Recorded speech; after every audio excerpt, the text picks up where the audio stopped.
semua dalam keadaan baik, sehat, diberkati Tuhan. Nah, puji Tuhan, hari ini kita akan sama-sama belajar kebenaran firman Tuhan yang akan menuntun dan membimbing kehidupan kita. Kita buka Alkitab kita di dalam Yohanes 14 ayatnya ke-15 sampai ayatnya ke-21.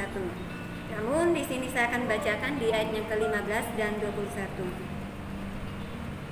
Jikalau kamu mengasihi aku, kamu akan menuruti segala perintahku.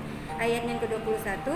Barang siapa memegang perintahku dan melakukannya, dialah yang akan mengasihi aku, dan barang siapa mengasihi aku, ia akan dikasihi oleh Bapa-Ku, dan aku pun mengasihi dia dan menyatakan diriku kepadanya.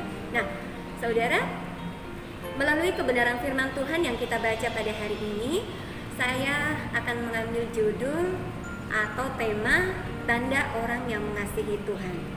Sekali lagi, tanda orang yang mengasihi Tuhan. Nah, orang yang mengasihi itu pasti ada tandanya.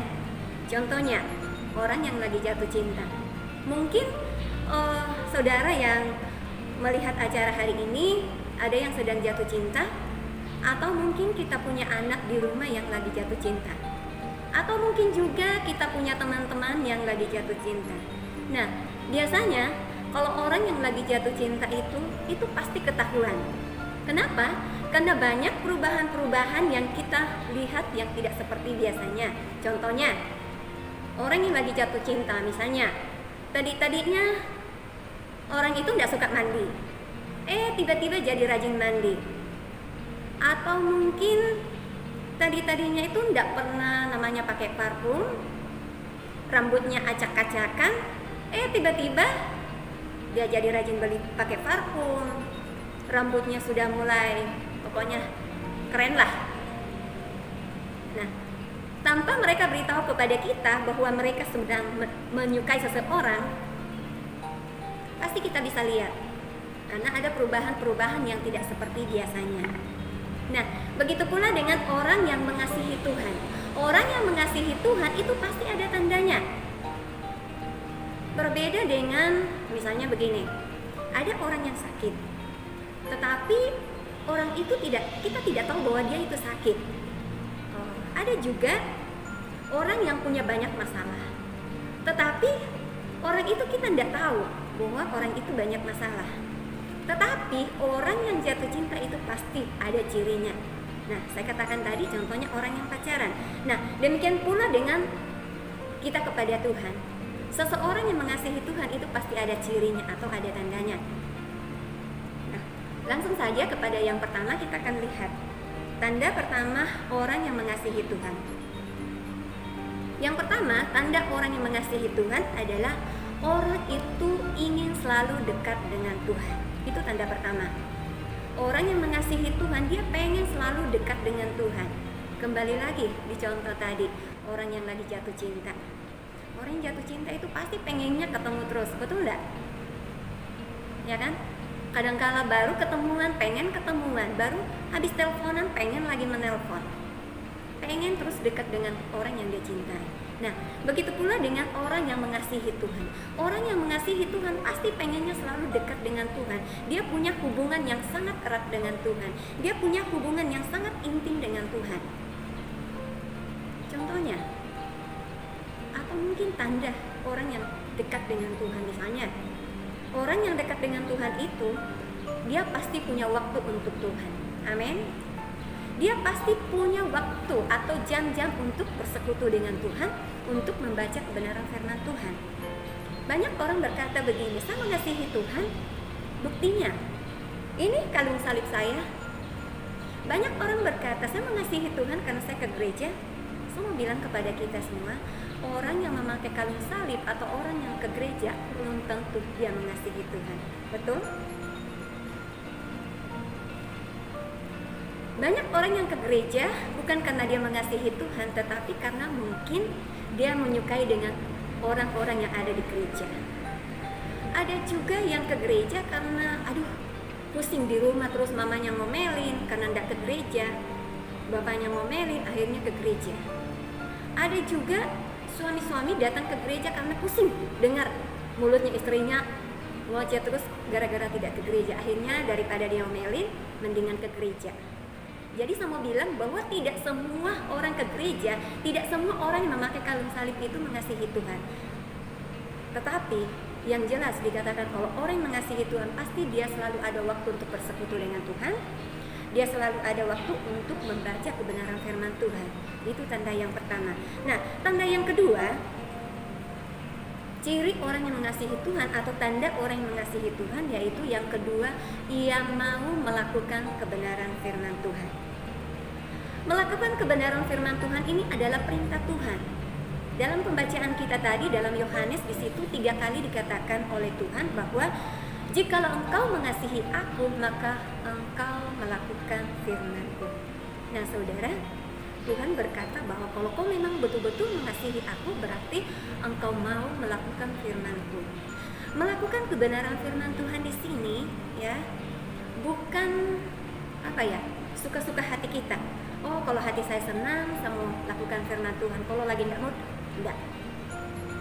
Tetapi melakukan kebenaran firman Tuhan yang dimaksud dalam Alkitab di sini atau yang dirindukan oleh Tuhan adalah orang yang mau melakukan firman Tuhan itu terus-menerus dalam kondisi apapun. Artinya, dalam kondisi senang atau dalam kondisi sulit, dia akan tetap melakukan firman Tuhan. Itu adalah tanda orang yang mengasihi Tuhan. Namun, ada banyak orang yang melakukan firman Tuhan ya suka-sukanya dia. Kalau sama lakukan ya sama lakukan, kalau enggak, sudah begini hidupku. Konsep Tuhan tidak seperti itu, tapi yang Tuhan mau terus-menerus kita lakukan firman Tuhan itu dengan taat dan setia kepada Tuhan.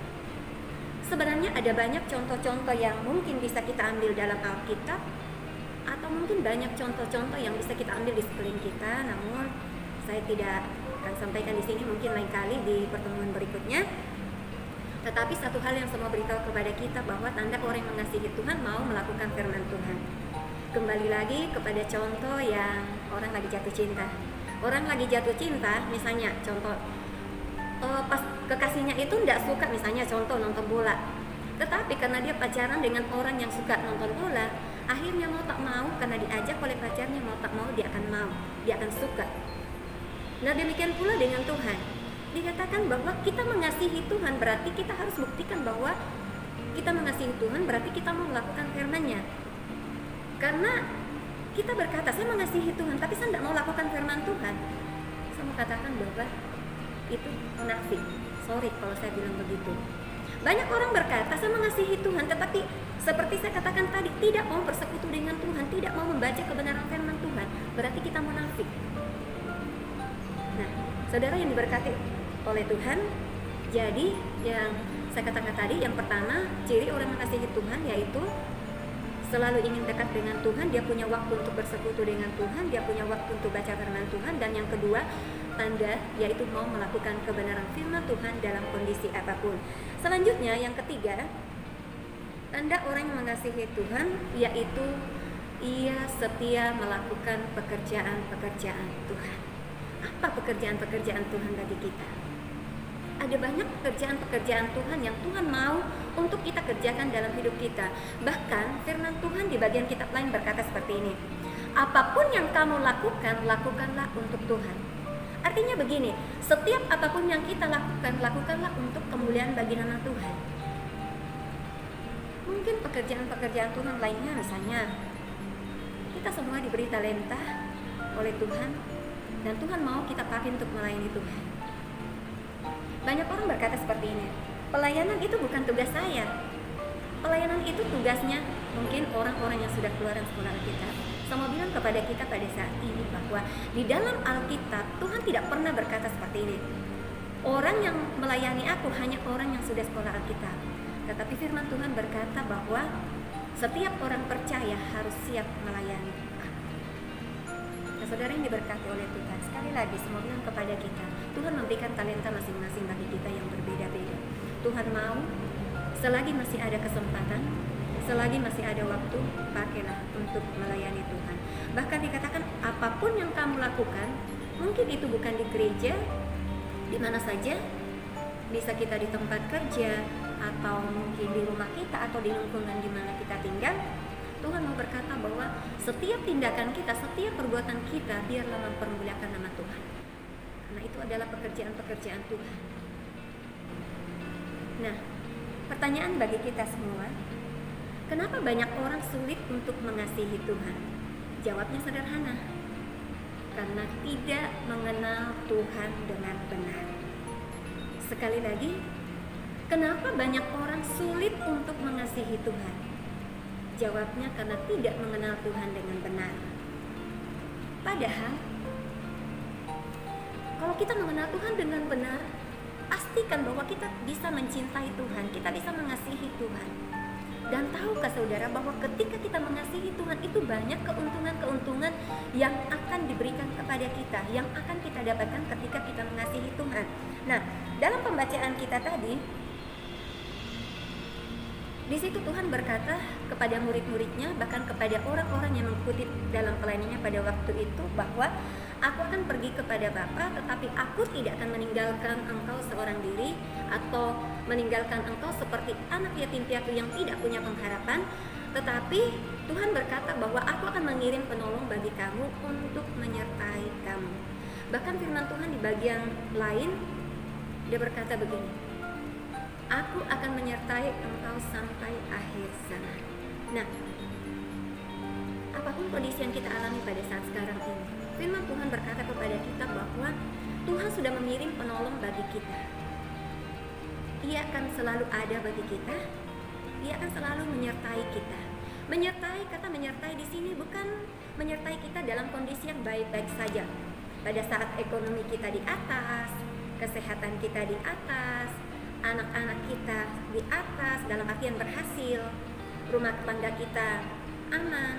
Tetapi dikatakan bahwa kata menyertai ini dalam kondisi sulit apapun, Tuhan selalu ada. Misalnya contoh, dalam kondisi baik Tuhan ada di situ. Tuhan ada untuk mengingatkan kita bahwa semua keberhasilan yang kita dapatkan sekarang ini bukan karena kita, tetapi karena anugerah Tuhan. Dan selanjutnya, dalam kondisi sulit dikatakan ketika Tuhan ada bersama dengan kita. Dalam kondisi sulit sekarang ini, bangsa kita dilanda dengan masalah dengan adanya virus. Sehingga dengan virus ini membawa dampak yang sangat-sangat buruk bagi kita juga, karena ekonomi sekarang ini sangat sulit. Beberapa waktu yang lalu saya mengunjungi ada beberapa jemaat, dan ada jemaat yang bercerita begini. Tetangga-tetangganya itu mereka rata-rata bekerja dan gajinya mereka per bulannya itu kalau normal ada yang 5 juta, ada yang 4 juta lebih. Tapi sekarang mereka tidak di PHK, tetapi gaji mereka dikurangi. Jadi dalam 1 bulan itu mereka hanya menerima 400. Jadi harga 5 juta turun jadi 400. Nah, ini kondisi yang sangat sulit. Ini masalah yang sangat besar. Karena 400 dalam 1 bulan itu tidak mungkin kita bisa hidup itu secara manusia. Tetapi bagi kita orang percaya, saya mau sampaikan kepada kita bahwa Tuhan berkata Dia akan mengirim penolong bagi kita, dalam artian bahwa Tuhan akan menyertai kita dalam kondisi sulit apapun. Walaupun saat ini ekonomi sulit, ada banyak masalah yang kita hadapi dalam rumah tangga kita. Mungkin itu masalah suami, masalah anak-anak, masalah ekonomi, atau mungkin masalah kesehatan kita. Saya mau bilang kepada kita, firman Tuhan berkata, tidak usah takut, jangan gentar, jangan khawatir, jangan gelisah. Kenapa? Karena dikatakan Tuhan selalu ada buat kita.